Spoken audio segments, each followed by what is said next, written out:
In the autumn of 1887, in the vast, windswept expanse of Pembina County, Dakota Territory, the air carried the sharp promise of a brutal winter. It was a time of frantic preparation, a season-long race against the first killing frost. The settlers, mostly hardy folk from Ohio, New York, and the milder parts of Europe, understood the calculus of survival in one-room log cabins and hastily built sod houses. Their methods were time-honored, or at least time-honored on the American frontier. They felled cottonwoods, squared the logs with broadaxes, and chinked the gaps with a mud and grass daub. Speed was paramount. A roof before the first snow was a victory. In this landscape of sharp angles and straight lines, one man's project was a source of constant communal bewilderment. His name was Lars Ericsson, and he was building something round.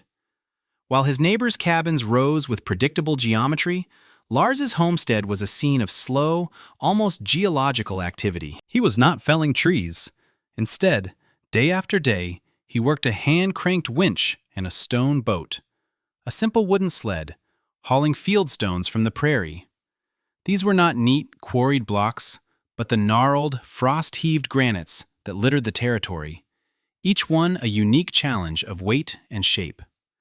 He spent weeks sorting them by size and flatness, his hammer and chisel ringing out in the crisp air as he painstakingly shaped a face on one, or chipped a curve into another.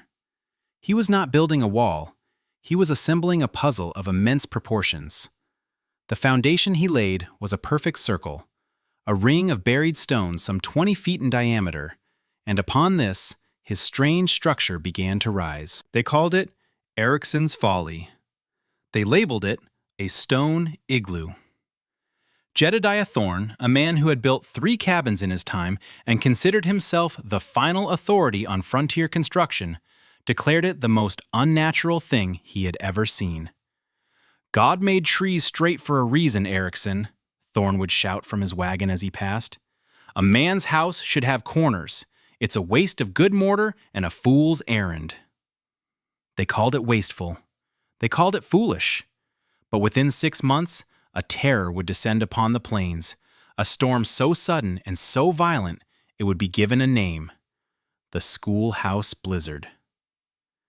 In the heart of that historic maelstrom, the square, hastily built cabins of convention would become frozen tombs, their walls bleeding heat into a wind that shrieked at 60 miles per hour. Fires would roar through cords of wood, yet rooms would grow colder, the chinking would fail, and families would huddle in a losing battle against the encroaching ice. Yet, inside Lars Ericsson's round stone folly, a single small fire would keep the air at a comfortable 55 degrees, a pocket of impossible warmth in a world that had frozen solid. The quiet Norwegian, the subject of so much mockery, had built not just a shelter, but a bastion of thermal defiance. What did he understand about thermal mass, convective currents, and the fluid dynamics of wind that everyone else, in their adherence to tradition, dismissed as the ramblings of a madman? Lars Ericsson was a man shaped by a different kind of cold. He had come from the high valleys of Telemark, Norway, a land of deep snows, ancient stone, and unforgiving winters that made the Dakota plains seem, at times, almost temperate. He was not an architect or an engineer in any formal sense. He was a hunter and a farmer. But more than that, he was an inheritor of knowledge passed down not in books, but in the very construction of the homes and storehouses he had known since birth. In his homeland, the oldest and warmest structures were not log cabins, but game, earthen huts built into the hillsides, and stone farmhouses with walls 3 feet thick.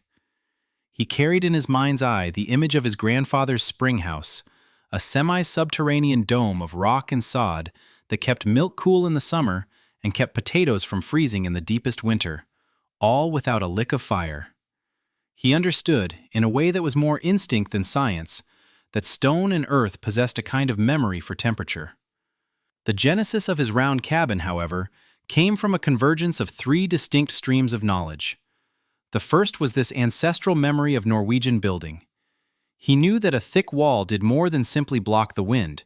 It acted as a thermal battery. The second stream came from a brief but impactful stint working on the Great Lakes, where he helped construct ice houses. There, he learned the profound power of insulation. He saw how a double wall with the cavity between packed tight with sawdust could preserve massive blocks of winter ice all the way through the blistering heat of August. The principle was seared into his mind. It was not the wall itself that stopped the heat, but the trapped, motionless air within it. They called it dead air, and Lars realized it was the most powerful building material on Earth. And it was free. The final, crucial piece of the puzzle came not from Europe or industry, but from the land itself. During his first year in the territory, while tracking a wounded deer, he had shared a small fire with a Cree trapper named Chaitin. Lars, struggling with the Dakota wind that seemed to have no end, complained about how it battered his temporary lean-to. Chaitin, a man of few words, simply pointed with his chin toward a cluster of large, rounded granite boulders. "Wind has no handle there," he said in broken English. He then sketched a square in the dirt with a stick. He blew on it, and the dust scattered violently. Then he wiped it away and drew a circle. He blew again, and the dust swirled gently around the shape, but was not blasted away. "Wind flows," Chaitin said, making a smooth motion with his hand. "Like water. Your house fights it. Make a house the wolf builds. Make a house the river stone knows." That simple demonstration was a revelation. The wind was not an enemy to be blocked, but a force to be placated, to be allowed to slip by. A round structure was not a folly. It was an act of profound aerodynamic intelligence. These three principles, thermal mass, dead air insulation, and aerodynamic design, formed the holy trinity of Lars's construction. He was not just building a cabin.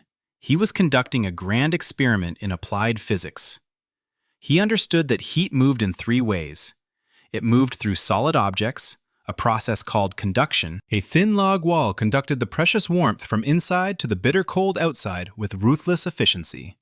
Heat also moved through the air, in currents, a process called convection.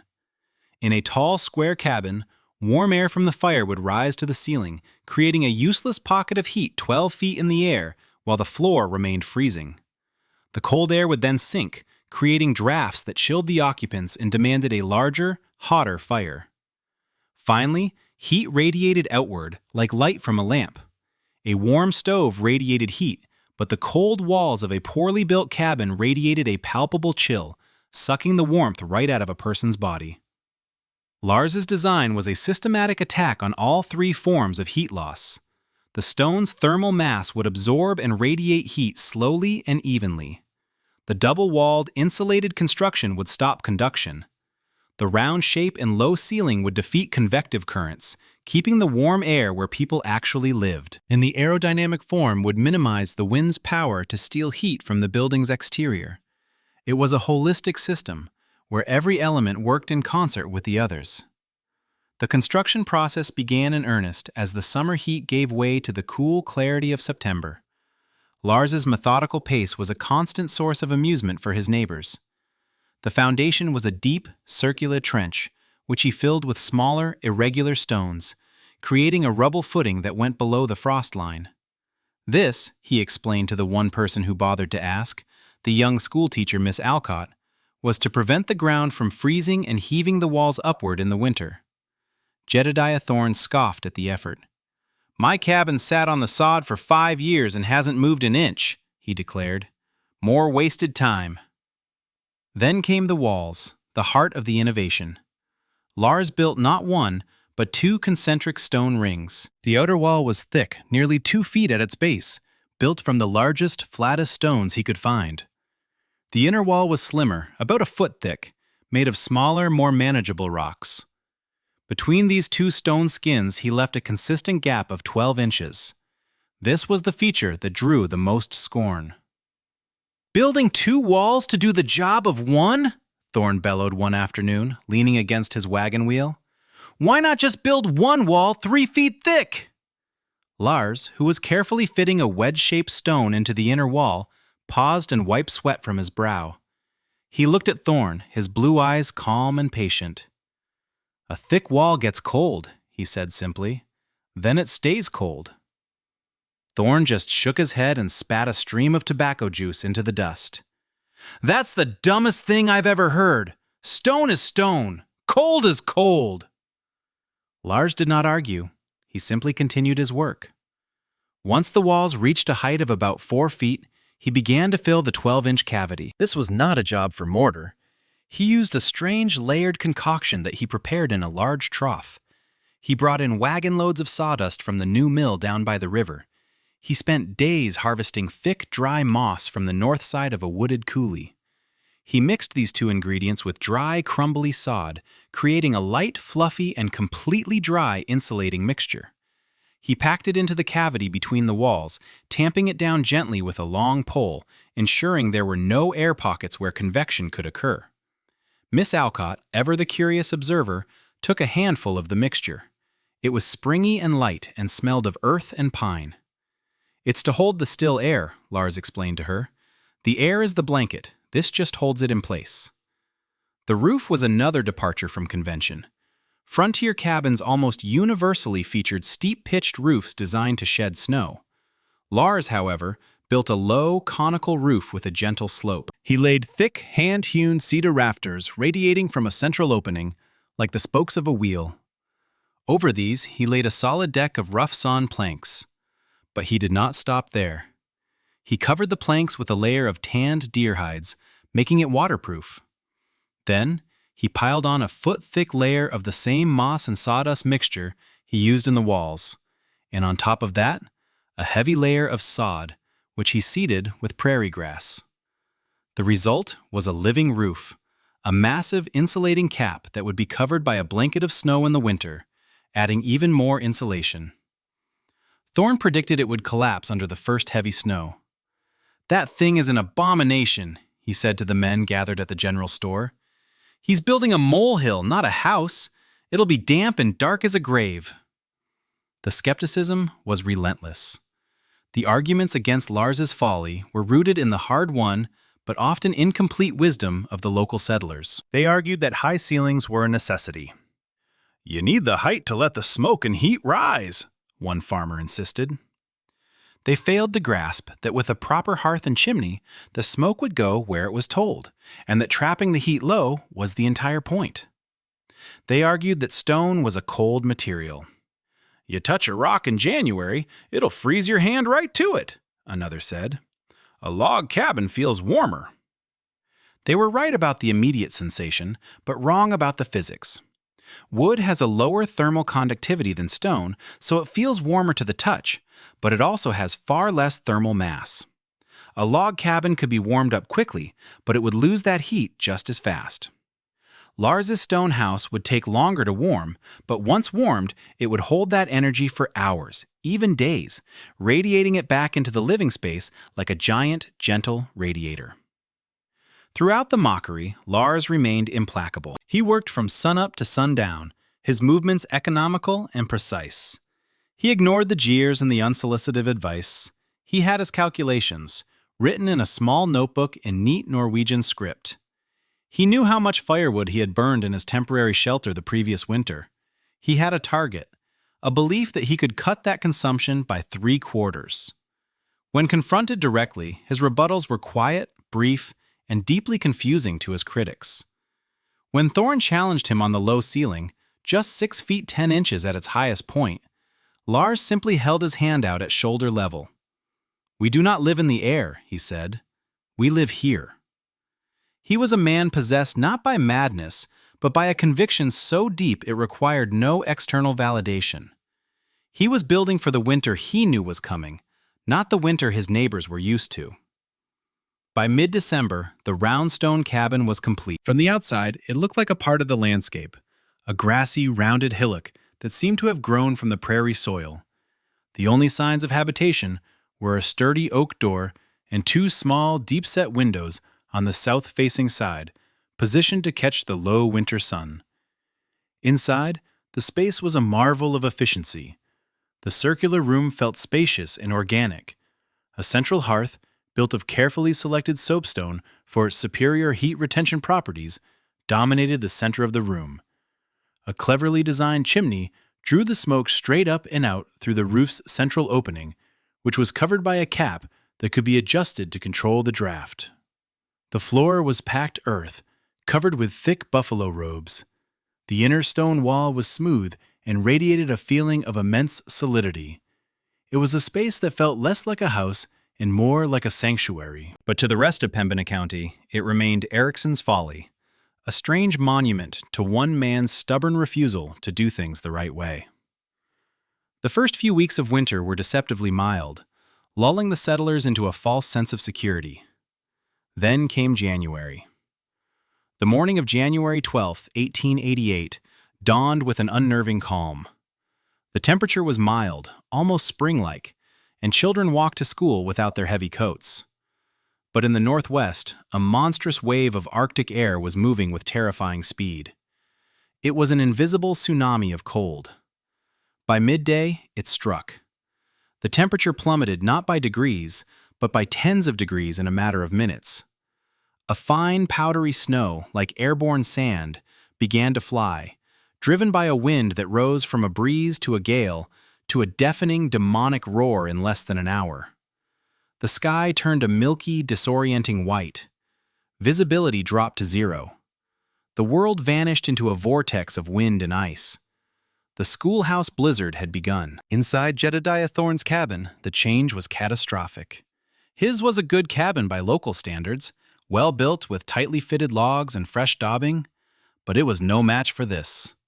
The wind, hitting the flat western wall at a sustained 60 miles per hour, was like a physical hammer. It forced the cold through every microscopic crack and crevice.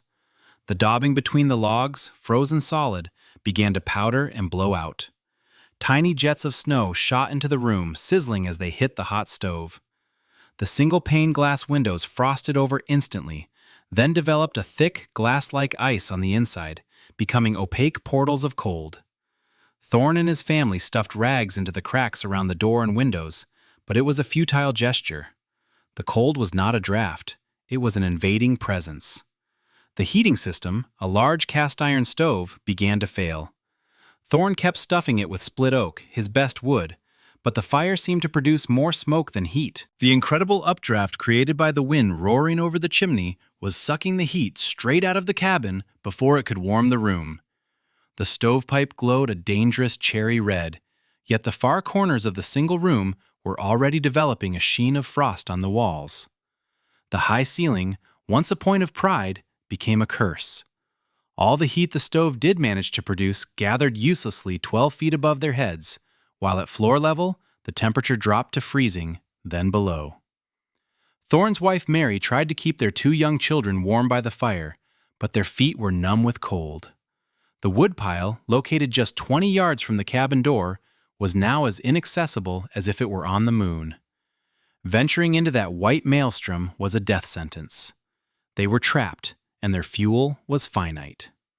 In stark, almost surreal contrast, a profound and eerie quiet reigned within Lars Ericsson's round stone cabin. Outside, the same 60-mile-per-hour gale howled, but it found no flat surface to batter, no corner to grip. The wind currents flowed smoothly around the curved walls, their force blunted and deflected.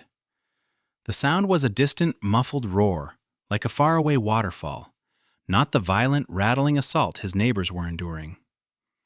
His living roof was quickly covered by a foot, then 2 feet, of fine, insulating snow, effectively turning his home into a subnivean shelter, protected from the wind and the worst of the cold. The double walls performed their function with silent perfection. The outer stone wall was brutally cold, its temperature dropping to match the Arctic air.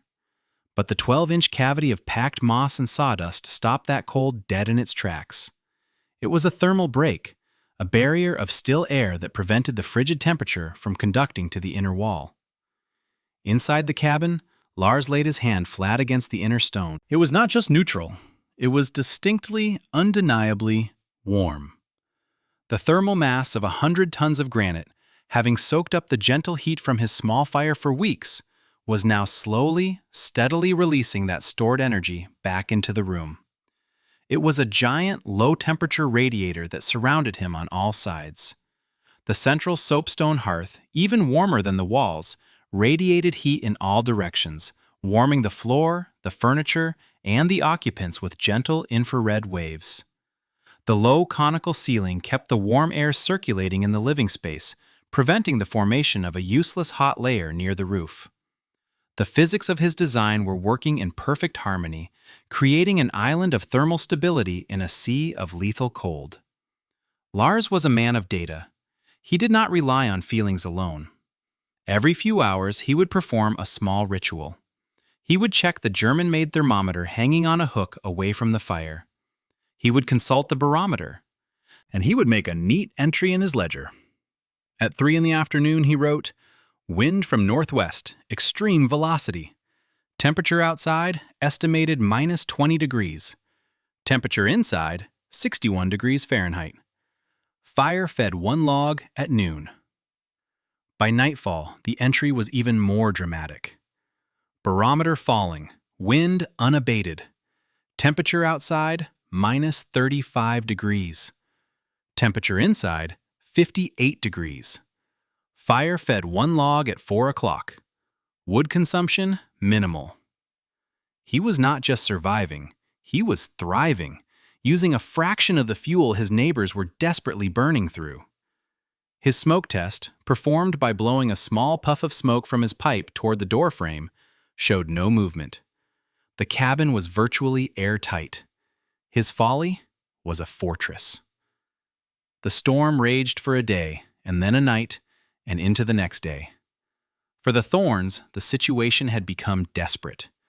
Their woodpile inside the cabin was gone. They had started burning a spare chair, then the wooden crate that held their potatoes. The temperature in their cabin, despite the fire, had dropped below freezing. The water in the bucket was a solid block of ice. Mary's face was pale with fear as she held their youngest, a 2-year-old boy who was shivering uncontrollably despite being wrapped in every blanket they owned. Jedediah Thorn, a proud man, a man who had laughed at his Norwegian neighbor, was broken. He knew they would not survive another night. The thought of his children freezing to death in his own well-built home was an agony beyond comprehension. He made a decision born of pure desperation. He wrapped a rope around his waist, handed the other end to his wife, and told her to pull if he tugged twice. Then he opened the door and plunged into the blinding white chaos. The 25-yard journey to Lars Eriksson's cabin was a life-and-death struggle. Thorn couldn't see his own hands in front of his face. The wind tore the breath from his lungs. He crawled on his hands and knees, following the faint impression of the path he knew was there. The cold was a physical pain, burning his exposed skin instantly. Finally, his hand hit something solid and rounded. Stone. He fumbled his way along the wall until he found the door and hammered on it with his frozen fist. The door swung open, and a wave of calm, quiet warmth washed over him. He stumbled inside, collapsing on the floor, his face a mask of ice and frozen tears. Lars helped him to a stool near the hearth, his movements calm and efficient. He said nothing of Thorn's previous mockery, nothing of the long months of ridicule. He simply handed him a mug of hot chicory coffee. Thorn looked around the room, his mind struggling to process what he was seeing and feeling. The warmth was not the scorching dry heat of an overworked stove. It was a gentle, pervasive comfort. He saw the small, placid fire in the central hearth, consuming a single log with lazy flames. It seemed impossible. He reached out and touched the inner stone wall. It was warm, like a sun-baked rock in late summer. He saw the thermometer on the wall, 58 degrees. He looked at Lars, his eyes filled with a desperate, humbling question. "How?" he whispered, his voice hoarse. "My fire. We burned a chair, and it is still colder than a grave. Your fire is... it is nothing. How is it so warm?" Lars Eriksson sat down opposite him. He did not boast, he did not lecture, he simply explained. "The stone," he began, his voice low and steady, "holds the memory of the sun, of the fire. It does not forget the heat quickly." He pointed to the wall. "There are 2 walls. The outer wall is as cold as the wind, but the air between, the moss and the sawdust, it holds the cold back. It does not let it touch this inner wall. He made a circle with his hands. And the wind? It has no corner to break. It slips past. Jedediah Thorne, the self-appointed expert, the man of right angles and conventional wisdom, could only stare. The foundations of his entire worldview crumbling in the face of this undeniable, life-saving reality. His family was freezing. This man, this fool, was living in a pocket of summer. "My family," Thorne finally choked out. "Lars, my wife, and children." Without a word, Lars pulled on his heavy coat, grabbed a coil of rope, and went back out into the storm with the man who had mocked him, to bring the rest of the Thorne family to safety. They were not the only ones. Over the next few hours, 2 other families from nearby cabins, seeing the steady, reassuring plume of smoke rising from Lars's chimney, made their own desperate journeys to his door. Soon the round cabin held 12 people, including 4 children and an elderly man. It was crowded, but it was warm and it was safe. Lars shared his stores of dried meat and bread, acting with a quiet grace that was more shaming to the prideful than any words of vindication could ever be. He showed no self-congratulation, no hint of, "I told you so." He was a man of practicalities, and the immediate practical matter was the survival of his neighbors. He was a builder, and he had built a vessel that would carry them through the storm. His satisfaction was not in being right, but in the quiet hum of physics working as he knew it would. When the blizzard finally broke on the morning of January 14th, it revealed a world transformed and brutalized. The landscape was a sea of white, with drifts burying fences and sheds completely. The toll on the territory was horrific.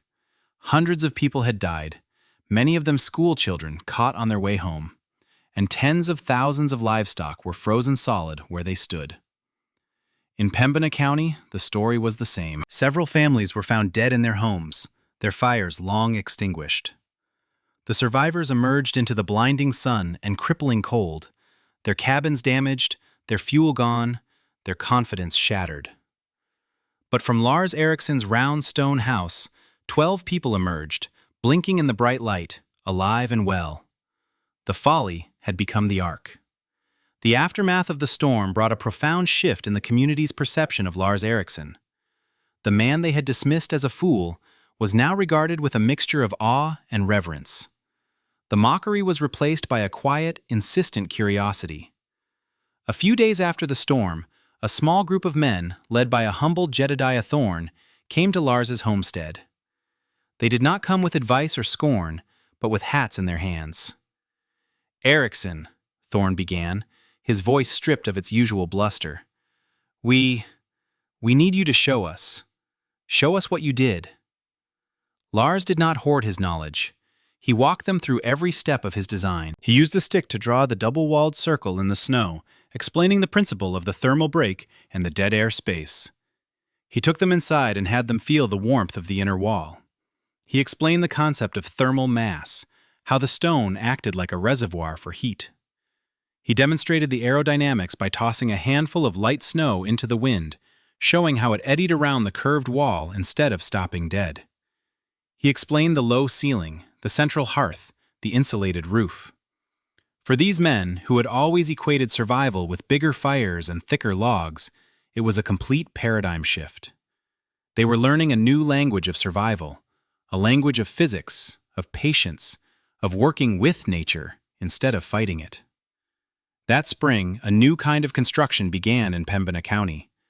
No one attempted a stone structure as ambitious as Lars's, but the principles began to be adopted. Jedediah Thorne, with Lars's guidance, built a second wall of thick sod blocks around his existing log cabin, leaving a 6-inch gap which he packed with wood shavings and straw. Others followed suit, retrofitting their homes with this new Eriksson wall.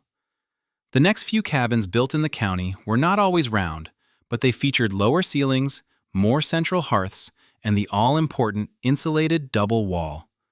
The knowledge was spreading, not through books or official channels, but from neighbor to neighbor, a piece of practical, life-saving wisdom paid for in the hard currency of experience. The results over the subsequent winters were undeniable and transformative. The retrofitted homes were dramatically warmer and more comfortable.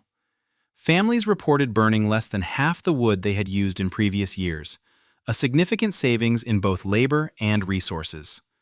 The health of the community measurably improved. Infants who would have struggled in drafty, cold cabins thrived in the steady warmth.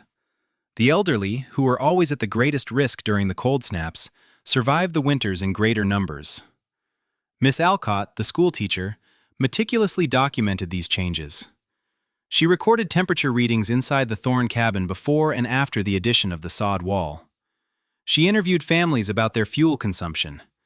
She compiled her findings into a long, detailed letter, which she sent to the Bismarck Tribune. The letter, titled "A Lesson in Thermal Prudence on the Prairie," described in detail the construction of Lars's cabin and the subsequent adoption of his principles.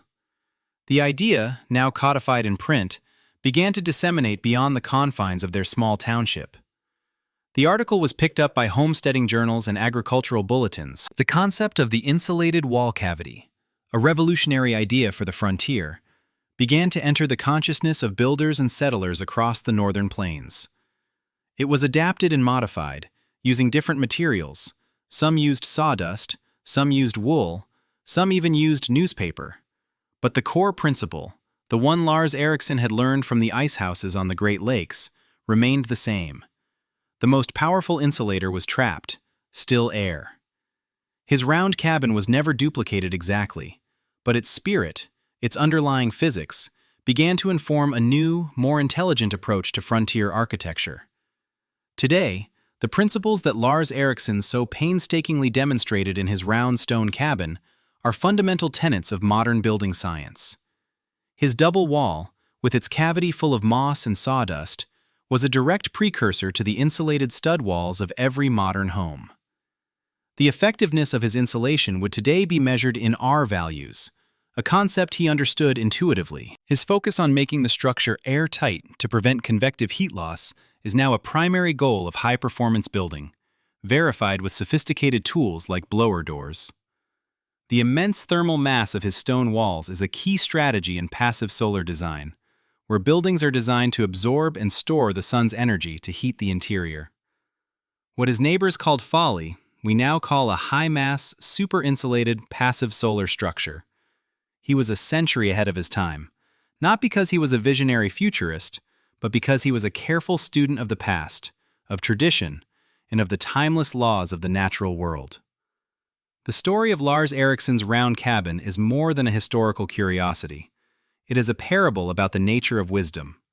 It illustrates how conventional thinking, the comfortable repetition of what has always been done, can become a trap, especially when the environment changes or presents an extreme challenge. True innovation is often not the invention of something entirely new, but the thoughtful synthesis of old ideas.